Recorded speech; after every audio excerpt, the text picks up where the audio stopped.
We've got Brandon Logan with us out of Fort Wayne, Indiana, a two-sport signee for Notre Dame, man. Welcome to Super 60. Thank you for having me.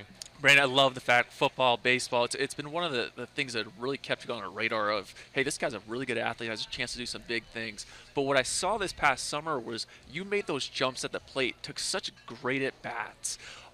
It's got to be difficult. Coming out of football season, you're banged up. You're probably doing 7-on-7s throughout the summer. You're doing all this sorts of workouts. What allowed you to still progress on the diamond?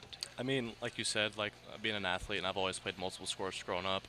I actually have never done any 7-on-7. I've never done anything outside of high school football. Oh, really? But, yeah. Interesting. But, yeah, I mean. The one guy in football who's ever done it. Right. But, yeah, I mean, it's just always something that I've done. Like, I've always been going from sport to sport, and I'm going to continue to do that. And I definitely have made some huge strides, definitely since the summer as well. Because this fall, I mean, I was going playing tournaments after playing a Friday night football game, and I mean, I was tired, beat up, but I still got out there and did it, and I performed. It was, and to see that, I can think back to Grant Park, those fall championships, and talking to Cooper Trinkle there in Indiana. Like, this kid, and I had to ask him, did he play in a football game last night? He did, and then he had like 7 hits the rest of the weekend with Yeah. that Canes team, which I've been watching you for 4 years. It can't be easy. Was it ever like, hey, I don't want to go? Or you just have that much energy at all times? Oh, absolutely. It's not easy, but it's something that I feel like if I want to do it in the future, I have to do it now. So I took that opportunity to ultimately like get better and like experience that. I think a lot of people who watch the college football playoff fell in love with Marcus Freeman.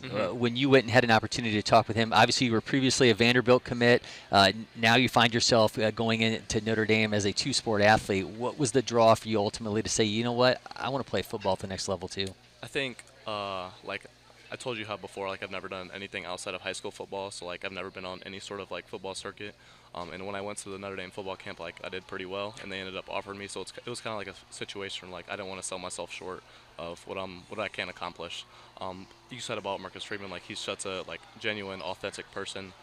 All the players on the team, like they really they genuinely do like him and enjoy him being their coach. Did Notre Dame's history with kind of multi-sport guys really Absolutely. lead to this? Because Yeah. I'm thinking like Golden Tate played baseball, Yeah. Samardzija played Yeah. baseball, even Pat Connaughton played baseball too. Was that a huge inspiration for Absolutely, and Okay. they talked about a lot of those guys throughout the process, and they also have a guy that plays football and lacrosse on the team right now, one of their starting wide receivers. So that made a little bit more sense too, because they also have a history of having two-sport guys.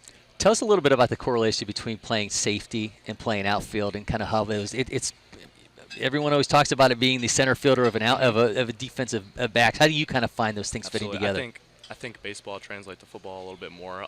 Definitely being able to track the ball and catch it, because even being at the Notre Dame camp and being around like all the other like top prospects, like a lot of them look silly tracking down a football and trying to catch it, to be honest. But catching so many fly balls, I think that it just comes natural and easy to me. And it's a big reason why I think you are the best defensive outfielder in the class. I've been saying it for 2 years now. Some of the plays you've made at Lake Point, NPI, we've watched it in the past. Just a kid from Indiana should not be doing that. Although with Max Clark, you and Max versus Max Clark would be a fun matchup to see you guys track some stuff down. Absolutely, I take pride in my defense. A guy who does not look silly tracking down balls in the gridiron or on the diamond. Brandon, thank you so much for the time. Thank you. All right, we'll have a lot more Super 60 coverage coming your way. Keep it locked right here.